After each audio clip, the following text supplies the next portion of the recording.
It must be clear to everybody. The British Army was sent in here with a command to restore law and order. When law and order was restored, to go home.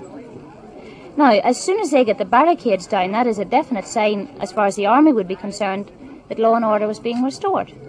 They'd pack up and go home, and where, after 3 solid days fighting, after the young fellows whom some people had the damn cheek to call hooligans, fought for the lives of the people of the Bogside from that roof without food for 3 days, where would they be? Army gone home, back to law and order, so-called, under a unionist so-called democratic government. They would be in here, and the people in this country still remember. Some of the fellas that were fighting here still remember the late 50s, the early 60s, when innocent people were picked up. Well, is it also to keep the British troops out? To keep the British troops on the barricades, on their barricades, where they are supposed to be. Is there any suggestion that they have come in this morning? Colonel Todd was in here this morning, strolling around pleasantly. I walked out this door, saw Colonel Todd. I never saw the man in my life before. I have nothing against him. Of course he was. Yeah. A fella brought him in just to talk to the people. And I have no objection to him coming in. But he is not coming in. You know, as an individual, I don't object to him. But as a British officer, he is not coming in here while the B Specials are walking around the Buncrana Road, stopping cars, firing on cars, are terrorising women and children in the waterside. Did you take this up with him this morning? And are murdering, yes, murdering children. He said that he could move the B Specials on from one spot, but the B Specials are the civil powers. And this is the point that we must emphasise. At the moment, the British Army is protecting the people here from the B Specials coming in. They can do that best by being out themselves on their own barricades.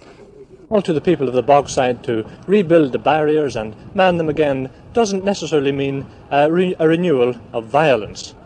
As long as the police remain out of the Bogside and the soldiers remain on the fringe but do not come into Bogside, peace is likely to continue.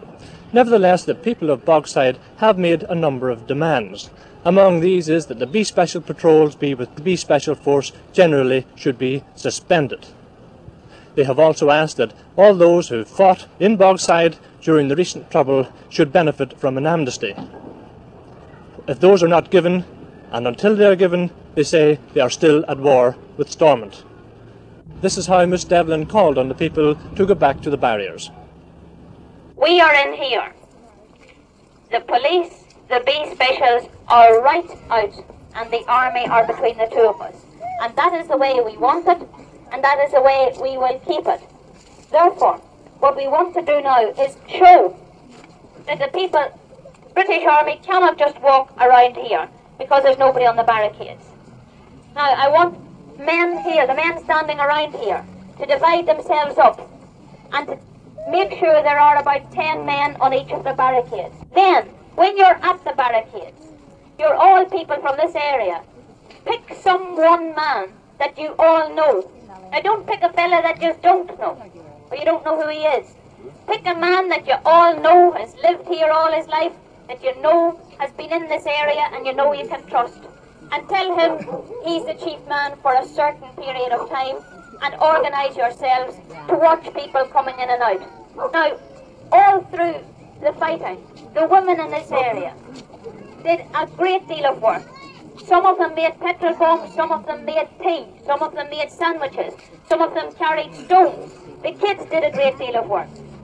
If the men go to the barricades, what the women can do is start tidying up the area. Now, that is easily done because it just means that you tidy